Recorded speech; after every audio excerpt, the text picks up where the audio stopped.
Je ne m'attendais pas à les voir arriver. Lorsque la lourde porte en chêne s'ouvrit brusquement et que mes parents entrèrent dans le bureau de l'avocat, je sentis un frisson me parcourir l'échine. Ils semblaient plus petits que dans mes souvenirs, plus faibles, mais ils avaient toujours les mêmes yeux. Ceux qui autrefois calculaient ma valeur à $1 près, 13 000. C'est contre ça qu'ils m'avaient échangé. Une dette insurmontable, une poignée de main, et j'étais parti. Maintenant, ils étaient là, assis en face de moi, à la lecture du testament de mon oncle. L'oncle qui m'avait trouvé, élevé, sauvé. L'oncle qui m'avait laissé 18 millions de dollars et la maison où j'avais découvert l'amour. Mon père souriait comme si de rien n'était. « Nous sommes toujours ta famille », dit-il d'une voix douce. Je ne bronchais pas. J'attendais ce moment. Je me souviens de la première fois où mon oncle m'a dit la vérité. J'avais 16 ans, debout dans l'allée après l'école, quand il a posé sa main sur mon épaule.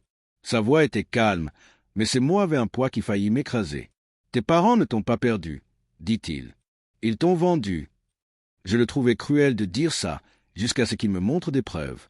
Des documents, des signatures, des chiffres qui indiquaient le prix de ma vie. 13 000. Un prêt auto, une dette de jeu et mon acte de naissance en garantie. Je n'ai pas pleuré. Je n'ai pas crié. J'ai enfoui la vérité dans ma poitrine et je l'ai portée comme une larme. Les années m'ont aiguisé. Mon oncle m'a appris la patience. Il m'a appris le contrôle. Tandis que mes parents s'enfonçaient dans la pauvreté, à la poursuite de l'argent facile et de fausses promesses, je me suis construite sous son toit. École, investissement, maîtrise de soi. À 25 ans, j'avais plus de discipline qu'ils n'en avaient jamais eu de toute leur vie. Mais je n'ai jamais oublié. Je les ai suivis discrètement. Leurs arrestations, leurs dettes, leurs mensonges.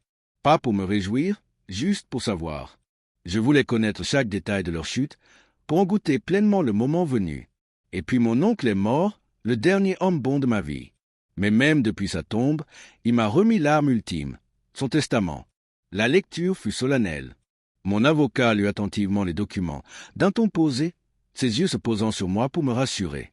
La succession était simple, la maison et 18 millions de dollars, tout à mon nom. Mes parents s'agitèrent sur leur siège, les yeux écarquillés. Ils ne s'attendaient pas à ça. Je pouvais presque entendre leurs pensées. Il ne le mérite pas. Il nous doit quelque chose. Nous sommes son sang. Mon père s'éclaircit la gorge et se pencha en avant. On devrait parler « fiston ». La famille doit rester unie. « Fils », le mot était amer dans sa bouche. Je me suis reculé, observant. C'est ça, la famille, pour toi? Ma mère tendit la main comme pour me toucher. Je la repoussai. Elle essaya d'adosser sa voix. Joue ton rôle. Nous avons fait des erreurs, mais nous sommes toujours tes parents. Nous pouvons recommencer. J'ai laissé le silence s'installer jusqu'à ce qu'il traverse la pièce. Puis j'ai hoché la tête vers mon avocat. Joue ton rôle, ai-je dit. L'enregistrement crépita.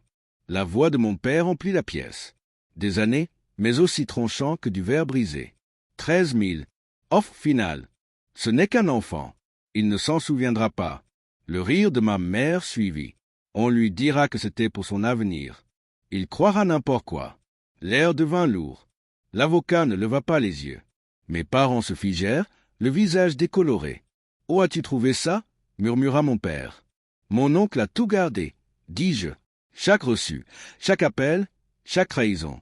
Ils vacillèrent, pris entre le déni et la honte. Mais la honte exige une conscience. Ils n'avaient que la peur. « Tu ne peux pas nous en vouloir éternellement » balbutia ma mère. Je me penchai en avant, la voix posée. Posée. L'éternité est tout ce qu'il me reste à te donner. Voilà ce qu'ils ignoraient.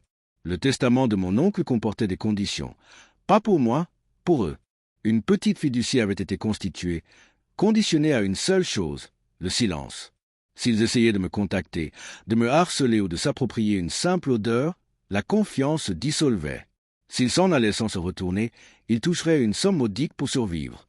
Mais ils étaient cupides. Ils l'ont toujours été. J'avais les papiers dans ma mallette, prêts.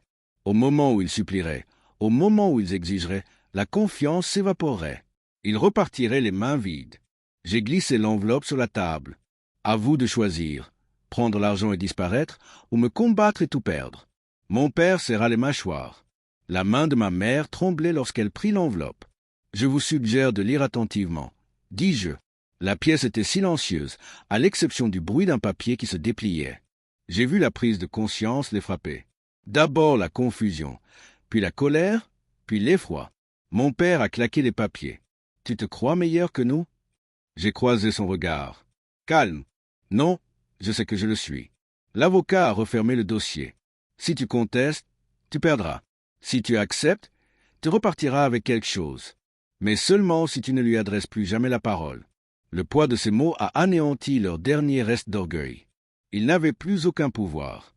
Ils sont partis sans autre forme de procès que le silence. J'étais assise dans le fauteuil en cuir, l'enregistrement résonnant encore dans ma tête.